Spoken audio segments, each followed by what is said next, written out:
It just missed the trotro, but another one was waiting to fill.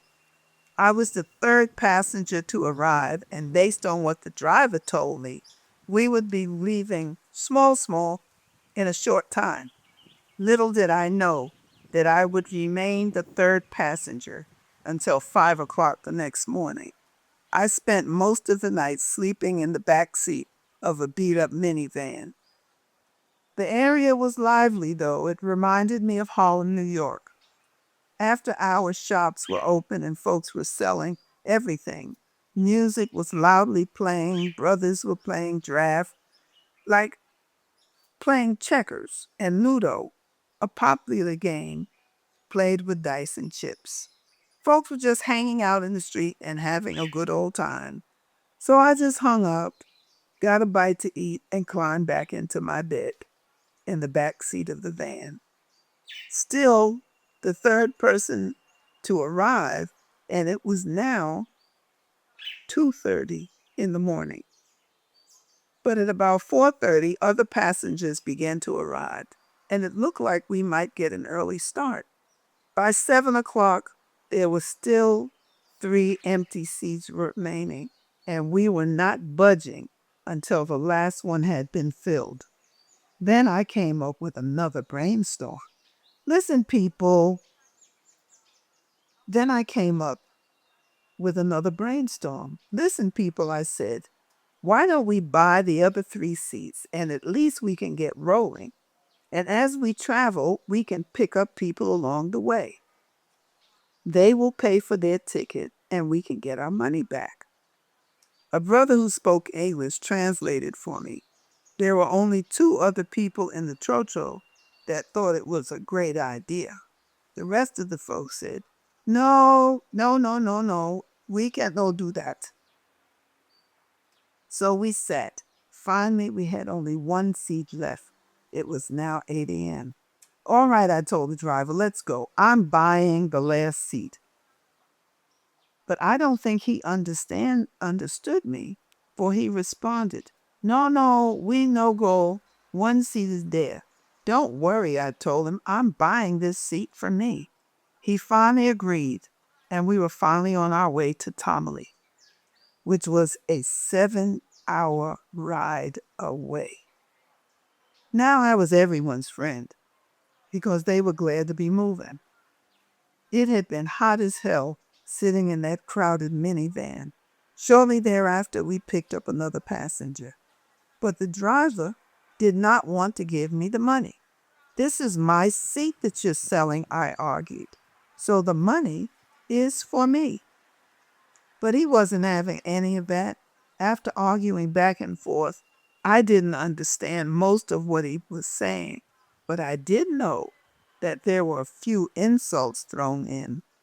A more reasonable passenger, acting once again as my translator, finally got the driver to understand that the money was in fact for me.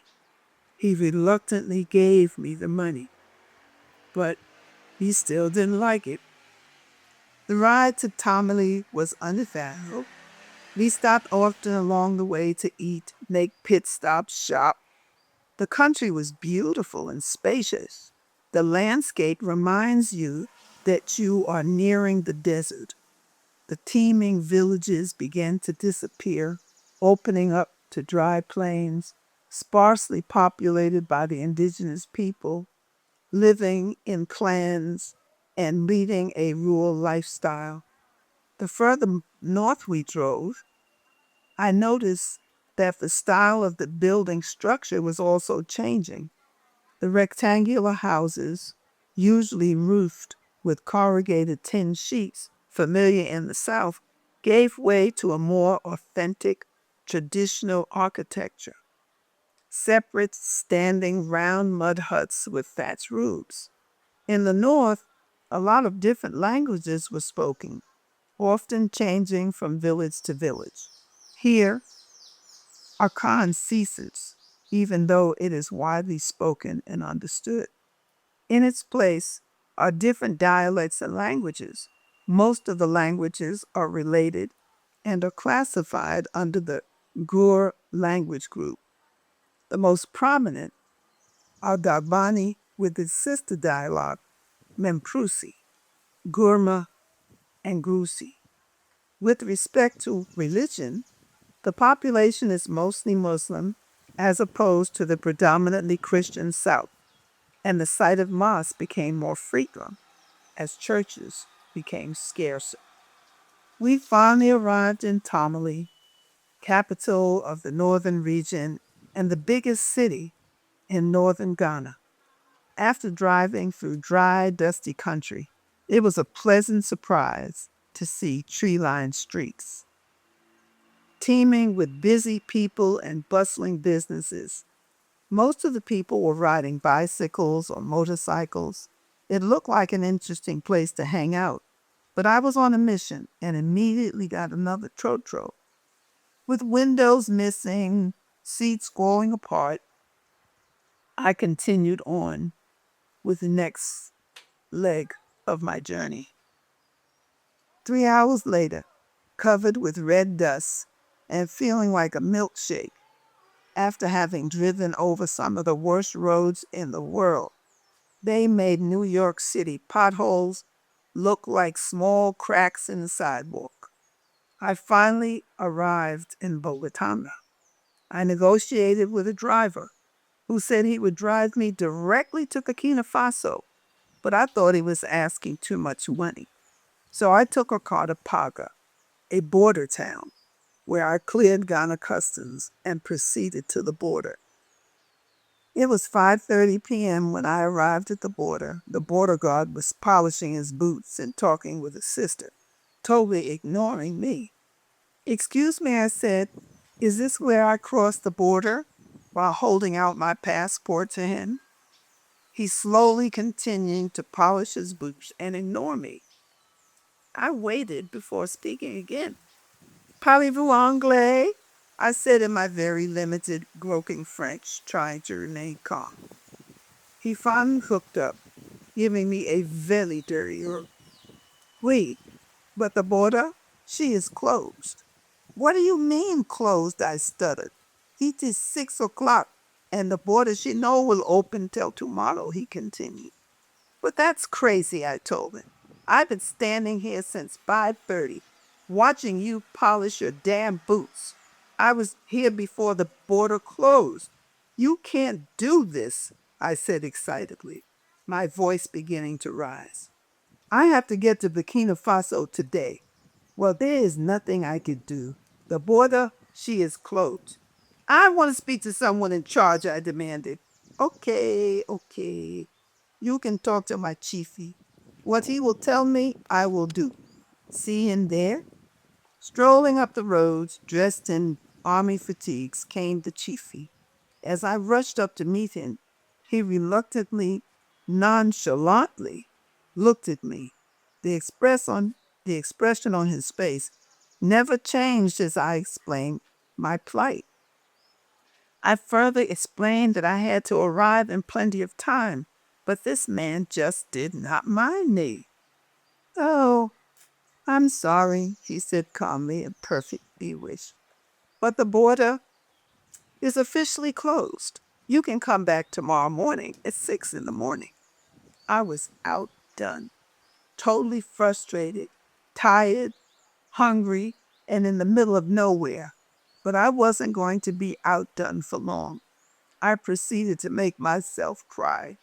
I screwed up my face, squeezing my face until tears came out. "You can't do this to me.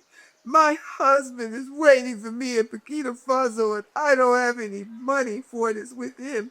And he will worry when I do not come," I bawled. "I did everything I was supposed to do, but your man was very mean to me." I raised my voice and began to wail, putting on my best Sarah Hartburn number. "I must get to Burkina Faso today, or my husband will beat me." I cried even harder. "Oh, madame," said the chief, looking distressed. Please, do not cry more. Do not cry more. I will let you go. I will open the border for you. Please do not cry and scream so." With that, he stormed up to the border guard. "Why do you make the madame wait?" he shouted. stamp her passport, and open the border for her to cross immediately.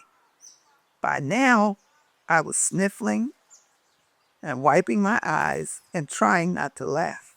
I had learned since being here in Africa that men do not like to see women cry, especially wailing the way I was doing. I humbly and quietly thanked the chief and went on my way. Hot dog. I'm on my way to Burkina Faso, I thought. After crossing the border, I looked around for transport, but I didn't see any taxis.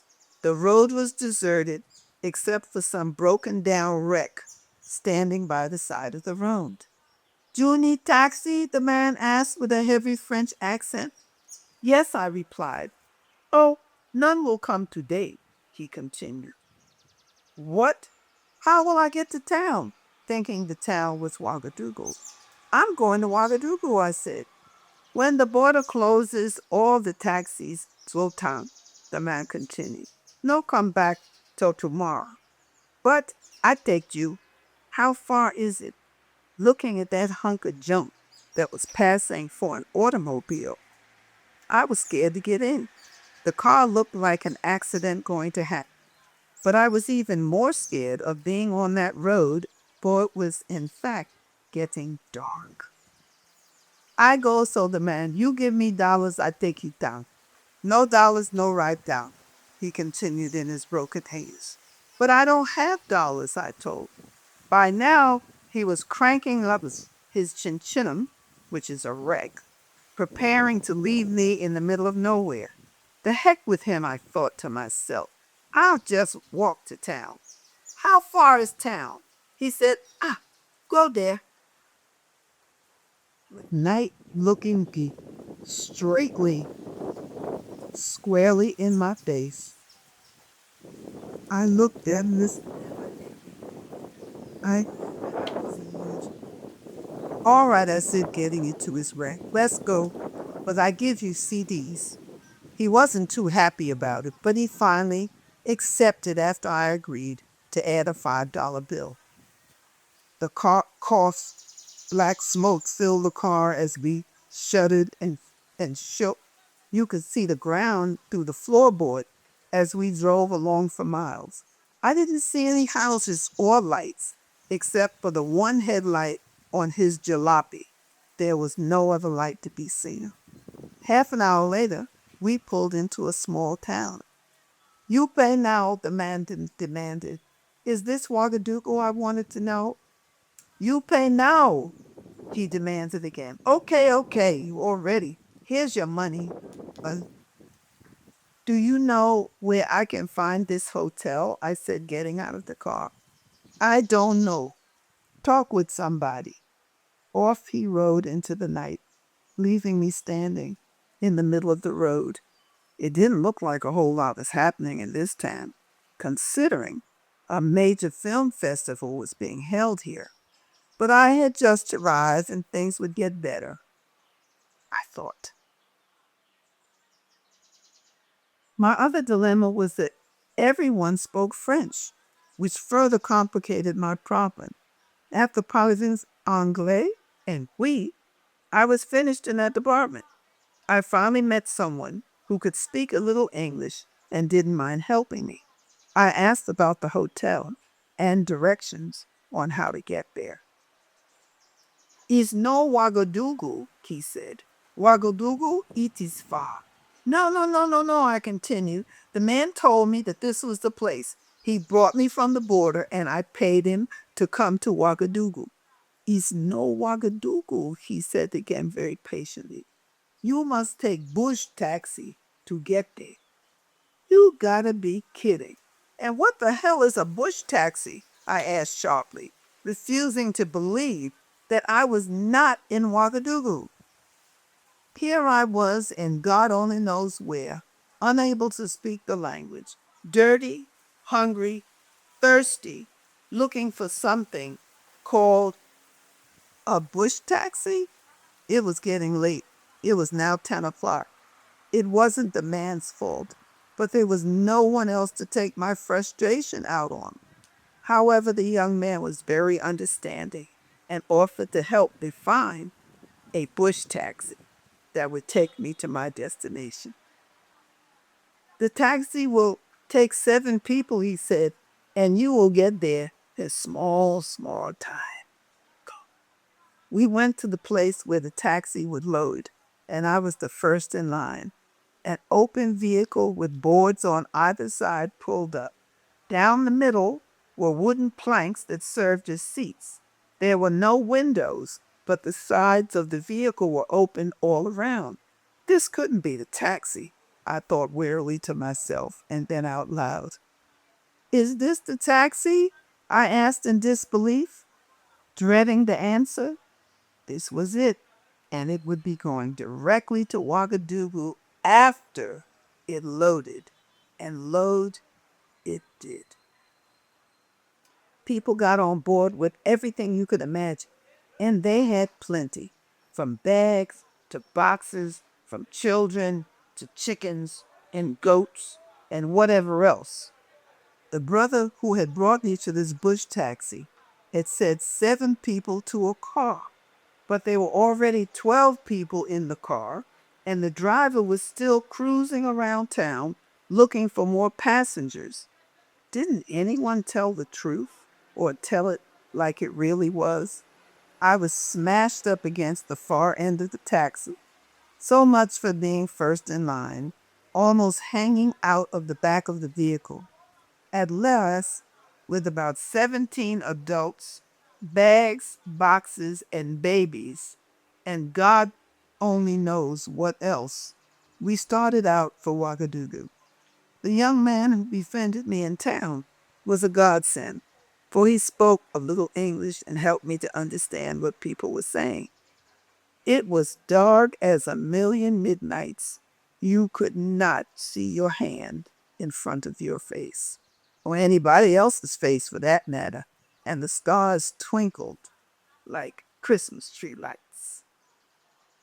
The road was dusty and the tires kicked up plenty, covering everything as we sped away into the night. It was impossible to hide the dust from the dust in this old truck. When we first started out, everyone was talking and laughing, but as the road became worse and we got ousted around and choked by the dust, conversation died down. The passengers held on to whatever they could grab hold of, covered their heads trying to keep the dust from their faces. Peeking out into the darkness once again, I had no idea where I was. When I asked the young man where we were, he told me, no man's land. We are in no man's land, a stretch of land between Ghana and Burkina Faso that was claimed by neither country. So you can imagine my surprise when we were stopped at a roadblock in the middle of nowhere. This was the military, and they stopped all vehicles coming in Ghana, checking the goods being brought into Burkina Faso. They made everyone get out of the vehicle and had them unload the car so that everything could be checked. They must be kidding, I thought to myself. We'll be here all night. For there was plenty to check. Most of the passengers were women from Burkina Faso who had been shopping in Ghana for things to bring back for sale, and they had plenty of stuff. The bush taxi had been packed tight, with things tied to the top and along the sides of the vehicle. Sensing that this was going to be a long, drawn-out affair, I took my lapper, 2 yards of cloth, and made myself as comfortable as possible laying on the ground next to a lady with a baby. Other than the glow of the lights from the flashlights of the border guards or soldiers and a lone lantern, the entire place was pitch black. Watching the stars, I drifted off to sleep, only to be awakened abruptly by the roar of a truck engine bearing down on us. Screaming and scrambling, we jumped out of the way of the oncoming truck, shaking like a leaf as it roared past us. I realized that when I lay down beside the lady with the baby, that we had been lying in the middle of the road. The truck stopped briefly at the barricade and then drove off into the night.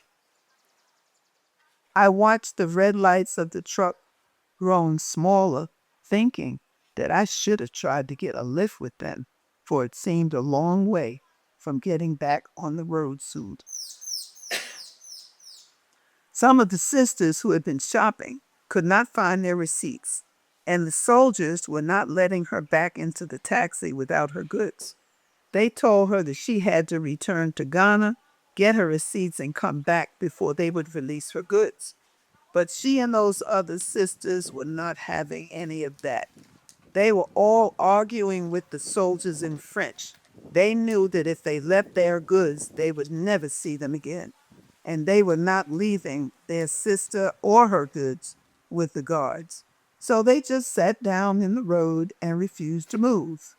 These were strong, determined sisters. They had gone to Ghana together, and they were going to return home together and with all their goods. Some of the other passengers began pleading with the soldiers to let them go through. After all, you can't hold up all the people, they said.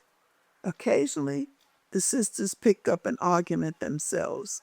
Finally, after being there in the middle of no man's land for more than an hour, a deal was struck between the sisters and the guards. Everything was repacked on the bush taxi, and once again we were on our way. The sisters fussed and talked about how wicked the soldiers were and how they always wanted to take their things and get money from them. When we finally arrived in Ouagadougou, it was after 2 o'clock in the morning. I was exhausted. The bush taxi stopped next to a brand new Mercedes-Benz bus parked along the side of the road. As the women got out of the taxi, they started unloading and transferring things to the bus. When I asked the brother, "What's going on?" he explained, "They're called Mercedes-Benz honors." Although it would have been easier and better to drive their bus into Ghana to do their shopping, they do not do that because they have to pay a bigger tax and dash plenty when the border guards see their bus.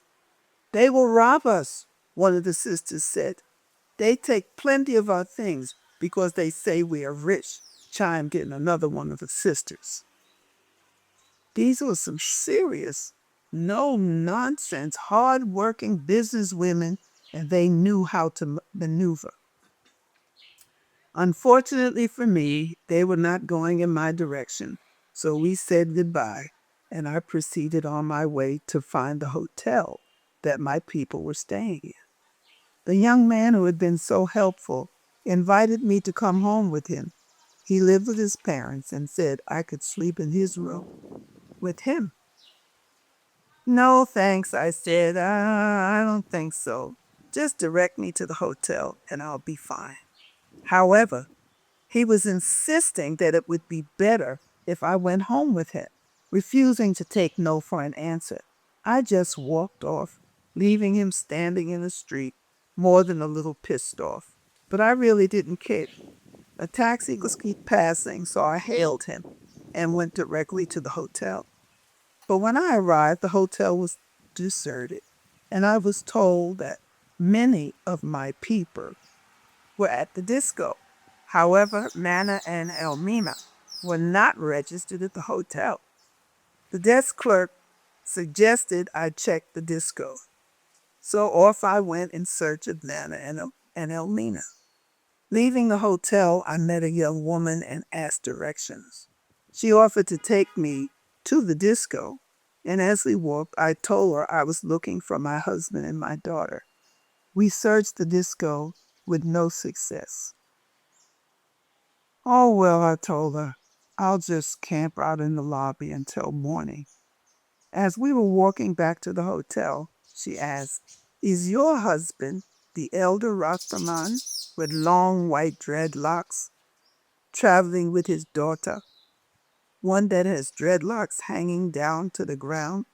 "That's them," I replied excitedly. "Do you know where they're staying?" "No," she said, "but they will come in the morning."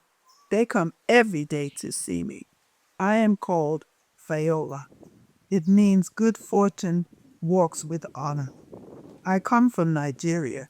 You can come to my house and sleep, and we will come back in the morning. I am selling at the festival. It did not sound like a bad idea to me, for I was hot, sticky, and exhausted, hungry, and in desperate need of a bath. My deodorant had failed me miserably. A 21-hour trip had taken me 38 hours to reach Ouagadougou from Ghana. I gladly accepted her invitation. Viola said, "Come, we will drive to my house. It is not far." Not far, I thought as I followed her into the parking lot.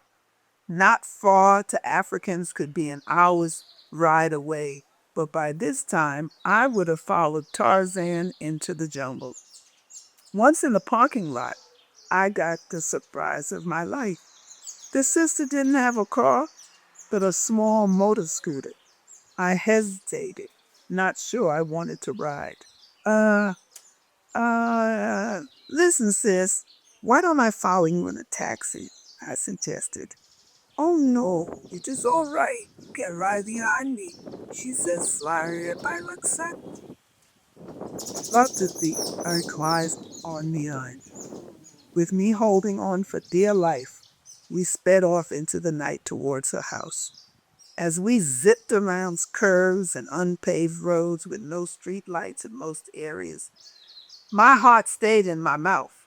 I couldn't see much of anything, but it looked like we were driving through a series of little villages. But Fayola was a good driver, and I managed to settle down and enjoy the ride. In 15 minutes, we were pulling up in front of her house.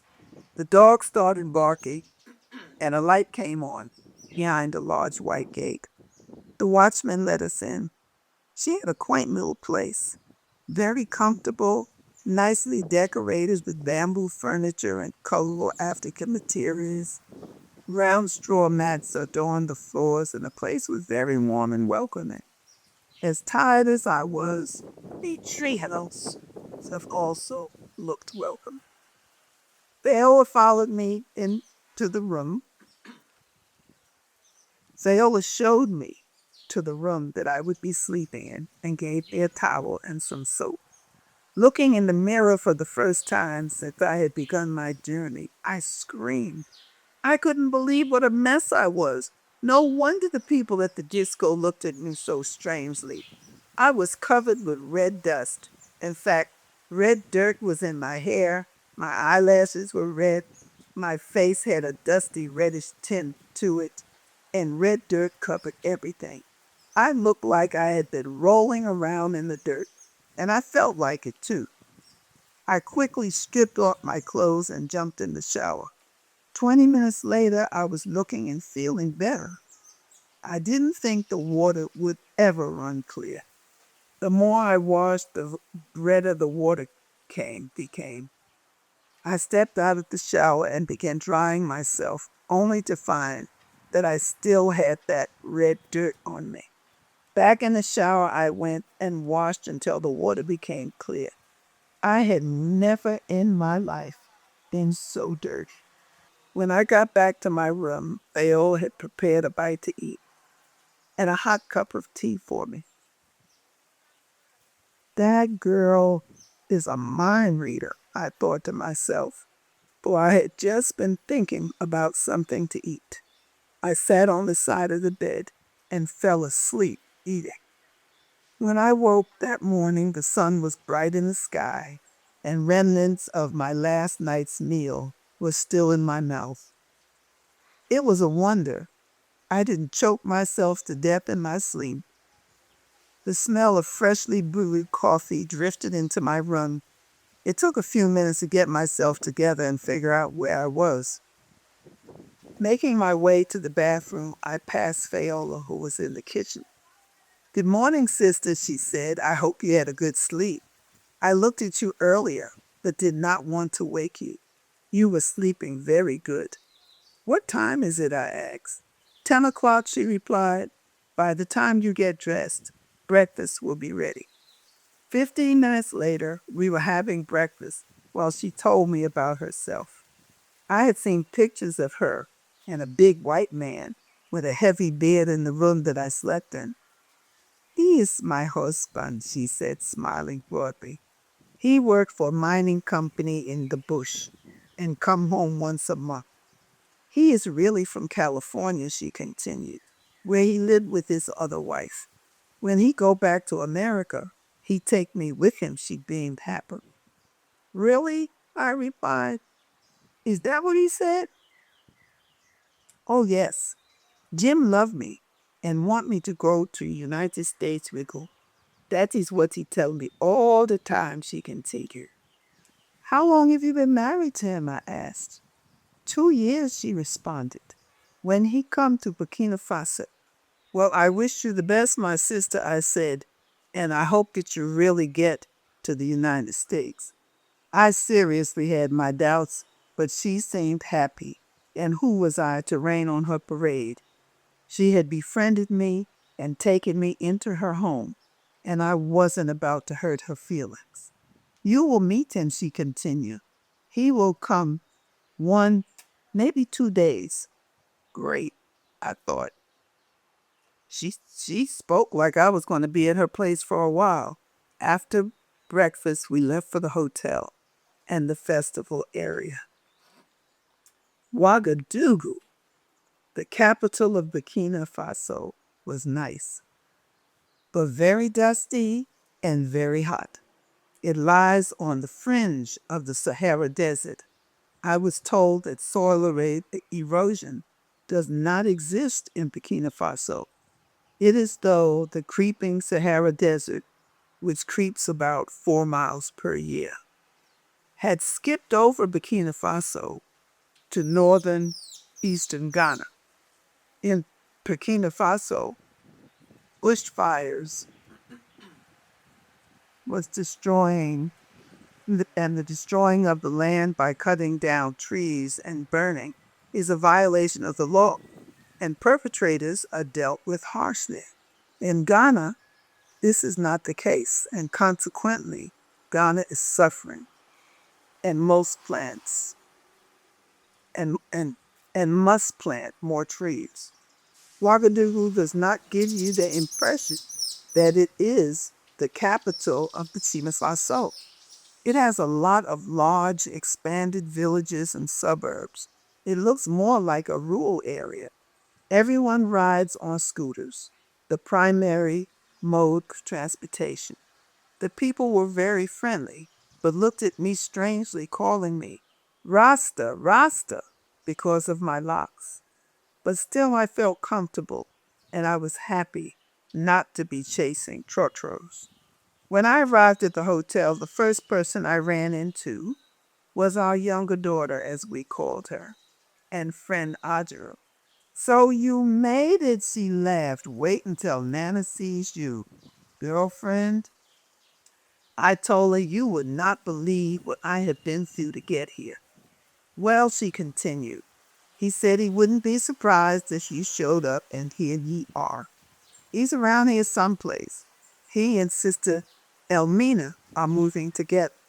She then introduced me to the other people and continued on with Sister Ajua was a young sister that we had met in New York when we were prepared to relocate. She was a school teacher and had been at orientation session in 1990 at City College in New York. And Nan and I had been invited to discuss our relocation plans to Ghana. After we met her a few times, she decided that she was going to Ghana to continue her education at the University of Ghana, Legon.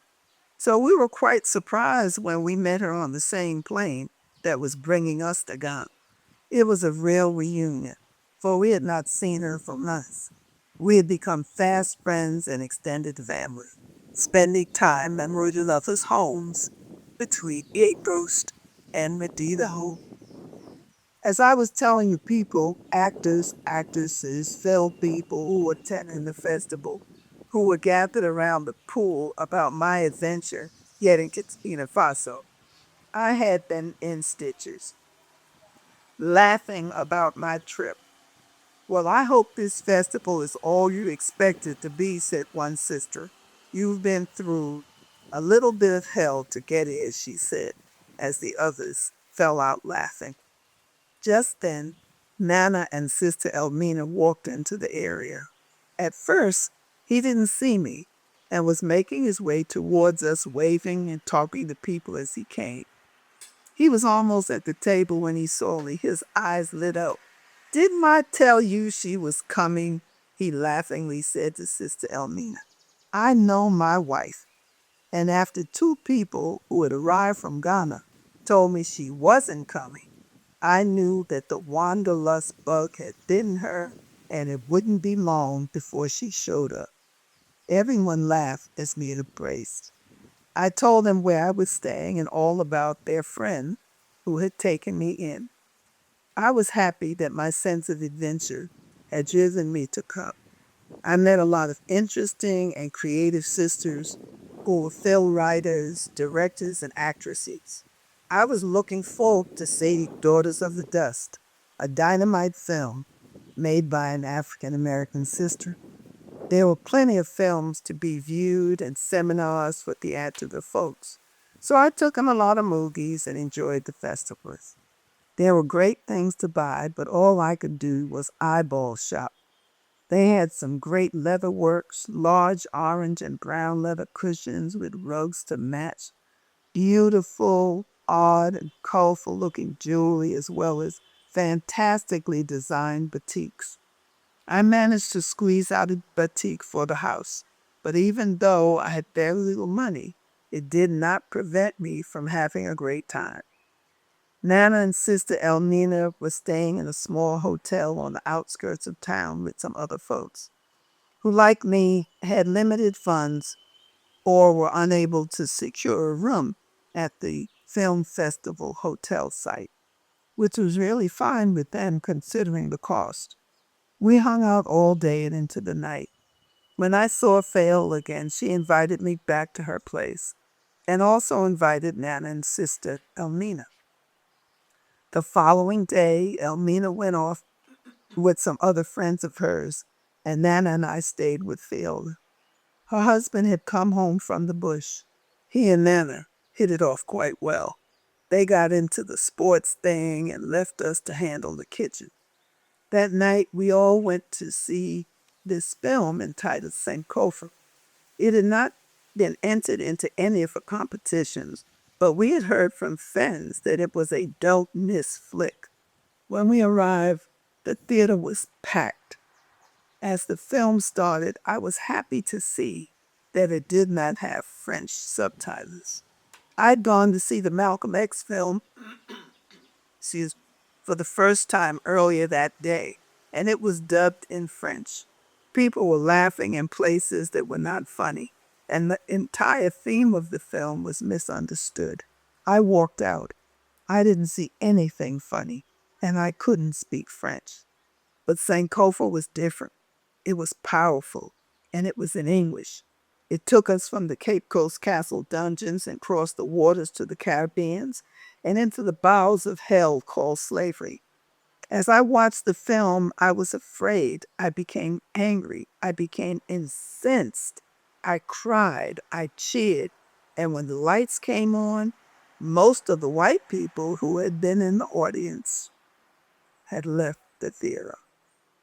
I guess they were afraid that we natives would rise up out of our chairs and kick some ass. Who knows? And frankly, Scarlett, I didn't give a damn. I really did not care.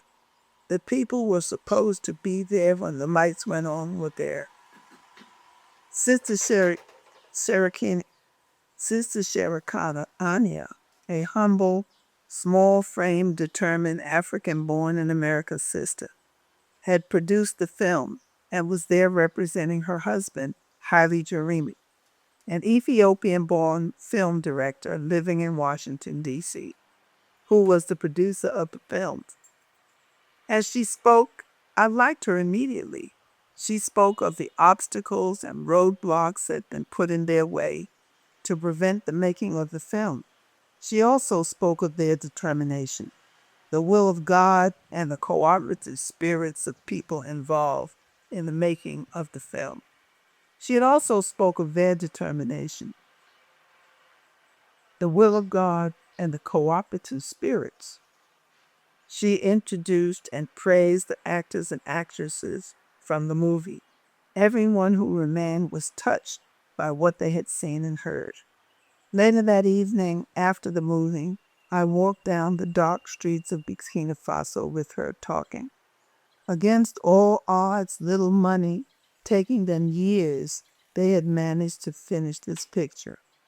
It was the stark, hard truth, and white folks and conservative Negroes did not want it out there.